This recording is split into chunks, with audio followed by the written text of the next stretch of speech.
Assalamualaikum warahmatullahi wabarakatuh. Pada kesempatan kali ini, kami dari kelompok 3 yang terdiri dari Dian Nur Suci, Febi Adela Isfa, Sweda Arifah, Tri Maidayanti, dan saya sendiri, Riandina Oktaviana Putri, akan mempresentasikan hasil diskusi kami dari mata kuliah Lingkungan Bisnis dan Hukum Komersial, yaitu dengan judul Teknologi dalam Ekonomi Global dan Pengelolaan dalam Tantangan Teknologi. Perubahan kondisi lingkungan menjadi salah satu faktor penting dalam berbagai pertimbangan bisnis. Bagaimanapun perusahaan dituntut untuk selalu siap menghadapi perubahan jika ingin tetap eksis di dunia bisnis. Ini dikarenakan tuntutan pasar yang juga akan berubah dari waktu ke waktu, seiring berubahnya kondisi lingkungan, sehingga tak heran bila kemampuan adaptasi terhadap perubahan menjadi salah satu aspek krusial dalam perkembangan sebuah perusahaan. Salah satu perubahan kondisi lingkungan yang dinamikanya paling cepat adalah teknologi. Tak bisa dipungkiri bahwa pertumbuhan teknologi bisa saja terjadi di setiap menit dan setiap harinya. Penemuan-penemuan serta inovasi-inovasi baru tak henti-hentinya mewarnai segala aspek kehidupan, tak hanya di negara maju, namun juga di negara-negara berkembang, sekalipun tak terkecuali Indonesia. Semua perusahaan kini dituntut untuk memenuhi standar teknologi yang berlaku secara informal di tengah-tengah masyarakat. Tak ada acuan baku mengenai hal ini, namun kemajuan teknologi menjadi salah satu pertimbangan masyarakat dalam memenuhi kebutuhannya. Jadi pengaruh teknologi sekarang ini amat besar dan dirasakan amat penting bagi dunia bisnis. Jadi apa sih sebenarnya teknologi itu? Istilah teknologi berasal dari kata tekne atau cara dan logos yang artinya pengetahuan. Jadi secara harfiah teknologi dapat diartikan pengetahuan tentang cara. Pengertian teknologi sendiri menurutnya adalah cara melakukan sesuatu untuk memenuhi kebutuhan manusia dengan bantuan akal dan alat, sehingga seakan-akan memperpanjang, memperkuat, atau membuat lebih ampuh anggota tubuh, panca indera, dan otak manusia. Perkembangan dunia iptek yang demikian pesatnya telah membawa manfaat luar biasa bagi kemajuan peradaban umat manusia. Jenis pekerjaan yang sebelumnya menuntut kemampuan fisik cukup besar, kini relatif sudah bisa digantikan oleh perangkat mesin-mesin otomatis. Pun dengan telah ditemukannya formulasi-formulasi baru aneka kapasitas komputer, seolah sudah mampu menggeser posisi kemampuan otak manusia dalam berbagai bidang ilmu dan aktivitas manusia. Ringkasnya, kemajuan iptek yang telah kita capai sekarang benar-benar telah diakui dan dirasakan memberikan banyak kemudahan dan kenyamanan bagi kehidupan umat manusia. Hubungan teknologi dengan organisasi bisnis. Infrastruktur teknologi informasi merupakan isu sentral dalam beberapa tahun terakhir, baik dalam bisnis maupun dalam manajemen sistem informasi.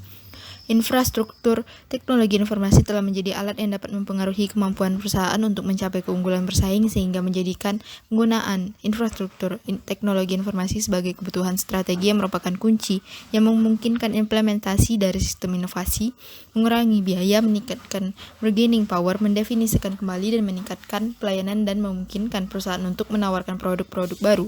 Selain itu, infrastruktur teknologi informasi dibutuhkan oleh perusahaan agar dapat mengalami perubahan gradual untuk mendapatkan keuntungan dengan adanya teknologi baru dan efisiensi. Infrastruktur teknologi informasi juga dibutuhkan untuk mengadakan perubahan-perubahan proses bisnis guna memenuhi kebutuhan strategi saat ini dan untuk memenuhi kebutuhan konsumen. Teknologi informasi adalah bagian dari sistem informasi, dan teknologi informasi merujuk pada teknologi yang dapat digunakan dalam menyampaikan dan mengelola informasi. Teknologi sudah memberikan perubahan yang sangat mendasar baik bagi organisasi swasta maupun publik. Mengelola sistem informasi dalam organisasi bisnis. Sistem informasi dengan dukungan teknologi informasi telah menjadi komponen penting dalam organisasi bisnis modern yang sukses menjalankan usahanya, karena mampu membantu dalam pengembangan bisnis dan mengelola keunggulan kompetitif. Sistem dan teknologi informasi juga diandalkan untuk meningkatkan efektivitas dan efisiensi proses-proses bisnis yang ada di organisasi, sehingga menjadi proses bisnis unggulan atau best practice. Juga mampu memfasilitasi jajaran manajer dalam pengambilan keputusan dan kolaborasi antar bagian. Sistem informasi pada sebuah organisasi dapat digolongkan menjadi dua jenis, yaitu sistem pendukung operasional, misalnya untuk mengefisiensikan transaksi bisnis, mengendalikan proses industri, mendukung komunikasi dan kolaborasi. dan sistem pendukung manajemen, misalnya untuk menyediakan laporan dan tampilan dukungan langsung pada proses pengambilan putusan. Di sini ada 5 bagian dari informasi sistem. Yang pertama itu foundation concepts. Itu konsep perilaku, teknis, bisnis, dan konsep manajerial. Yang kedua ada information technology, hardware, software, network, data management, and internet-based technology. Yang ketiga ada business applications, kegunaan utama dari sistem informasi dalam organisasi. Yang keempat ada development process, bagaimana merencanakan, mengembangkan, dan menerapkan sistem informasi untuk memenuhi peluang bisnis. Yang kelima ada management challenges, tantangan mengelola teknologi informasi secara efektif dan etis. Melindungi kekayaan intelektual dalam organisasi bisnis. Pencurian informasi rahasia dan rahasia dagang dapat merusak bisnis sama halnya dengan penggelapan atau perbuatan curang lain oleh karyawan. Perkuat perlindungan keunggulan kompetitif dengan cara berikut. Yang pertama, belilah beberapa mesin pencabik kertas.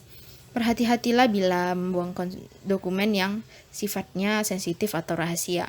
Yang kedua, susunlah rencana untuk karyawan yang diberhentikan. Jangan biarkan mantan karyawan yang tidak puas menjadi ancaman keamanan. Yang ketiga, manfaatkan kata sandi komputer. Wajibkan para karyawan untuk menggunakan kata sandi dalam mengakses semua komputer atau jaringan. Yang keempat, wajibkan semua karyawan menandatangani perjanjian anti penyingkapan. Pastikan bahwa semua karyawan paham bahwa pencurian kekayaan intelektual sama seriusnya untuk bisnis dengan pencurian barang fisik. Yang kelima, berikan label pada semua dokumen. Tentukan dan jalankan semua prosedur secara ketat untuk mengakses informasi rahasia atau rahasia dagang. Yang keenam, jangan menggoda pengintai. Jangan memudahkan orang yang tidak berwenang untuk melihat dokumen rahasia. Baik, sekian presentasi dari kelompok 3